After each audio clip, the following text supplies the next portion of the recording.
Olá pessoal, boa noite. Hoje, 10 de janeiro de 2025, vamos aos destaques do Revirando o Jogo.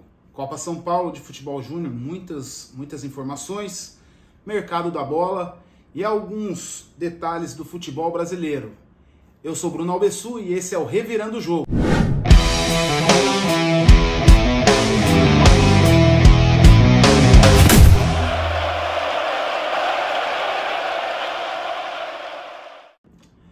Copa São Paulo de Futebol Júnior.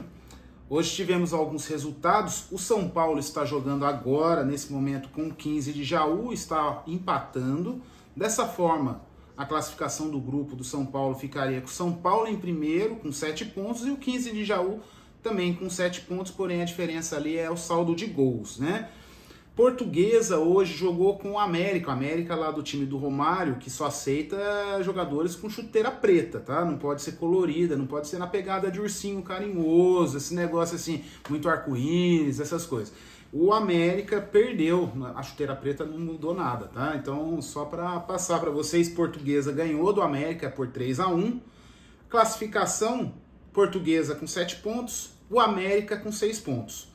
Então, desse grupo da Portuguesa, da Lusa querida, ficou dessa forma. Outro resultado no grupo do Bahia, time tradicional, que agora é até do grupo City, o Capivariano ganhou do Bahia por 3-0. O Capivariano ficou em primeiro, o Bahia se classificou, mas se classificou em segundo. O Capivariano com 7 pontos e o Bahia com 6 pontos. É interessante, né? Time grande tendo uns perreios dentro da copinha aí.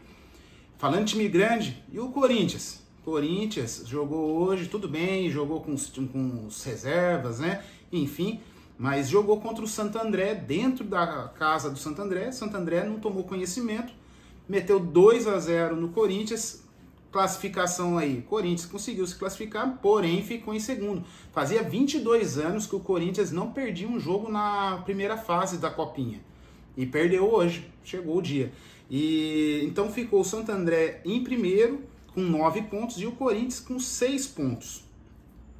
Outro jogo, outro grupo, Nacional e Vasco. Nacional 1, Vasco da Gama também 1. Nesse grupo, 15 de Piracicaba ficou na frente do Vasco, 7 pontos. E o Vasco apenas com 3 pontos.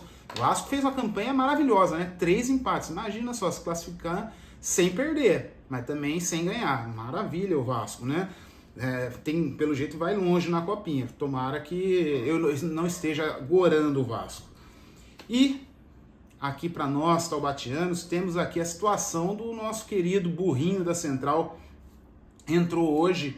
Primeiro jogo eu acompanhei em loco lá, Marcílio Dias e Inter de Minas. Um jogo interessante, muito movimentado, tudo.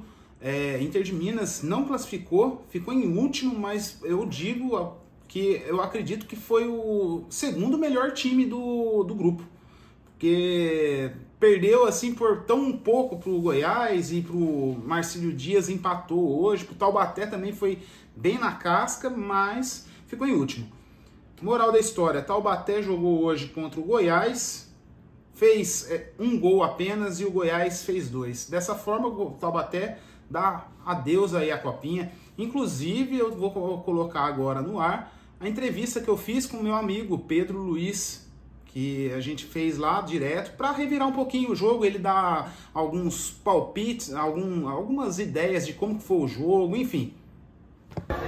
Boa tarde, pessoal. Bruno Albesu aqui pro Revirando o Jogo. Estou aqui com o meu amigo Pedro Luiz.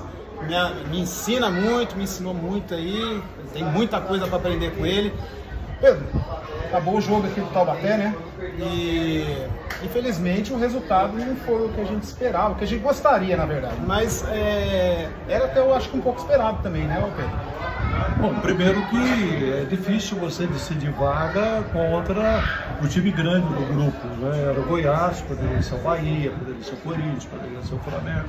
O Goiás tem uma base forte, né? Jogadores dos 10, 11 anos de idade começam a treinar lá na região, né, do estado e daquela região do país, lá no time do Goiás, né? Boa parte de Goiânia, mas tem muita gente de fora que já frequenta lá e começa seus passos no futebol.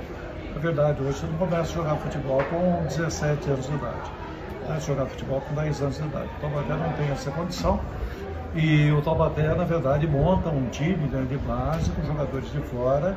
O Taubaté tem dois jogadores aqui do Taubaté, um jogador de Pinda, 3 jogadores de São Paulo, e o resto toda a região, né, até de fora e coisa e tal. Sim. E nada contra, né, são muito bem-vindos aqui, lutaram com garra, com raça. Então fica aqui, mas o Taubaté não tem uma estrutura que tem aqui para o Goiás. Então fica difícil você decidir uma vaga na última rodada. Taubaté é um time favorito, né? Era o favorito, né? Favorito, né? Então ele já estava classificado. E se o Taubaté virasse o placar, não ia alterar a vida do Goiás, né? Mas ia tirar a classificação do Marcelo Dias, que ganhou justamente do time do Taubaté na primeira rodada. Com certeza. Então o Taubaté não foi desclassificado hoje. Ficou difícil para ele quando ele perdeu na primeira rodada para a equipe do Marcelo Dias, com um jogador a mais, né? Porque o Marcelo Dias teve um jogador expulso. Teve a oportunidade. Né? Teve a oportunidade. Então e o Taubaté perdeu várias oportunidades de gol no primeiro tempo e no segundo tempo ele caiu de produção, talvez até por cansaço, jogo 1h da tarde, não conseguiu segurar o ímpeto de quem vem de fora, o time que vem de fora, ele quer jogar, ele quer mostrar, sabe? Ele quer se mostrar também, né? Então é um adversário, embora inferior ao time do Taubaté, por incrível que pareça, o Marcelo Dias ficou com a segunda vaga e não desmereceu pela vaga dele. Mas dos 4 clubes que jogaram aqui, ele era o mais fraco. É o que apresentou o pior futebol, melhor, né? O Goiás o melhor. Sim. O Taubaté dividindo com o Inter de Minas essa segunda colocação de qualidade. E o Marcelo Dias na terceira, ou na 4ª colocação. E o Marcelo ficou com a vaga porque o Inter de Minas foi muito infeliz nos jogos, perdeu a primeira para a equipe do Goiás, que é normal, e perdeu o jogo para o time do Taubaté, que poderia ter sido diferente também para ele, poderia ter vencido o jogo do Taubaté. Então você vê que cada jogo tem uma história, né? E acima de tudo isso, a análise que a gente faz é da estrutura. Então o Taubaté hoje, embora ele mande aqui na Copa de São Paulo, aqui no Joaquim de Moraes Filho, nas equipes que vieram jogar aqui, talvez ele tenha a pior estrutura. Começa muito tarde o planejamento. O Inter Minas é um clube que procura revelar jogadores, então ele faz esse trabalho. O time do Marcelo Dias também revela jogadores, tem uma equipe, uma camisa, né, de respeito. E o Taubaté não tem essa, é uma base alugada, podemos dizer assim, né, uma base dos trancos e barrancos. Então, gente, não tem jeito, né? Fazer o quê? Então, o Taubaté está fora, né? E esperando uma nova oportunidade. Ano que vem, né? Ano que vem, tomara que o Taubaté consiga montar, né? Fazer um trabalho. Parabéns à torcida do Taubaté, que marcou presença em todos os jogos. Hoje tivemos mais de 2.500 torcedores aqui do Joaquim de Moraes, um jogo sexta-feira, 3 horas da tarde. Mostra que o Taubaté vai jogar o campeonato da A2 também às 3 horas da tarde na quarta-feira. O problema não está no horário quanto à presença. Talvez porque o jogo de hoje é gratuito, né? O torcedor não pagou para jogar e o jogo no Campeonato Paulista 2 ele tem que pagar. E daí vai diminuir um pouquinho esse público, diminui bem. Diminui bem.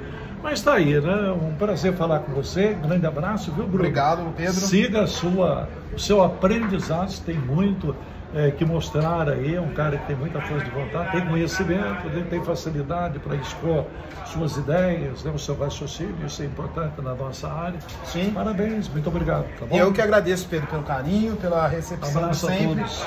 E é isso, pessoal. Muito obrigado, viu, Pedro? Valeu. Um abraço. Fica Até com mais. Deus, viu? Até a próxima. Valeu. Tchau, amigos. Tchau, tchau.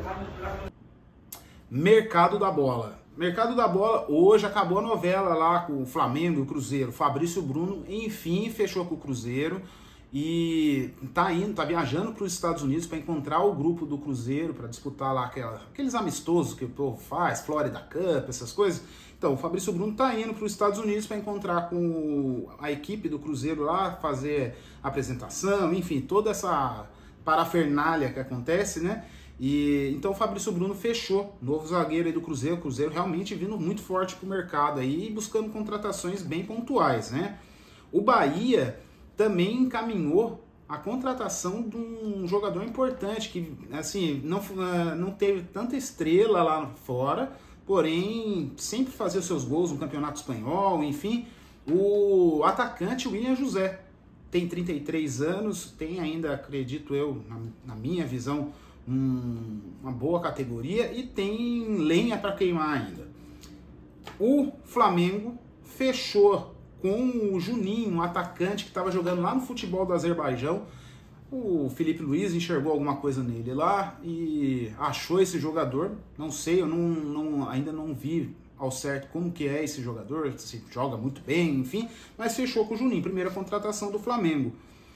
O rival do Flamengo, o Fluminense, fechou também com um atacante do Atlético Paranaense. O Atlético Paranaense caiu para a segunda divisão, acabou desmanchando um pouco lá o time, fechou lá com o Canóbio, bom jogador argentino, uruguaio, né? Muito bom jogador.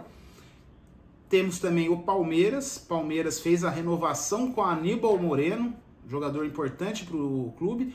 E surgiu um boato lá dentro do Palmeiras que o Jorginho, aquele mesmo que é naturalizado italiano, ganhou Champions League com o Chelsea, enfim, Jorginho, que está atualmente no Arsenal da Inglaterra, foi oferecido para o Palmeiras. É um cara que, se vier para cá, eu vejo com bons olhos, comeria a bola aqui, tranquilamente. Apesar de já não ser um novinho, mas ainda tem muita lenha para queimar também. E o Corinthians oficializou a compra do zagueiro que já estava no elenco, o Kaká. Então o Kaká agora, em definitiva, é do Corinthians. E do mercado da bola seria isso. Uma última informação, Rodrigo Garro teve toda aquela situação com acidente lá, enfim, ele sofreu uma lesão e provavelmente vai perder a estreia, parece que já é bem certo que vai perder a estreia do Paulistão aí contra o Red Bull Bragantino na quinta-feira. Então essas são as informações do Revirando o Jogo de hoje. Espero que vocês curtam, compartilhem, siga aqui no nosso Instagram também, lá que é o Revirando o Jogo, e passe para os seus amigos. Muito obrigado, uma boa noite.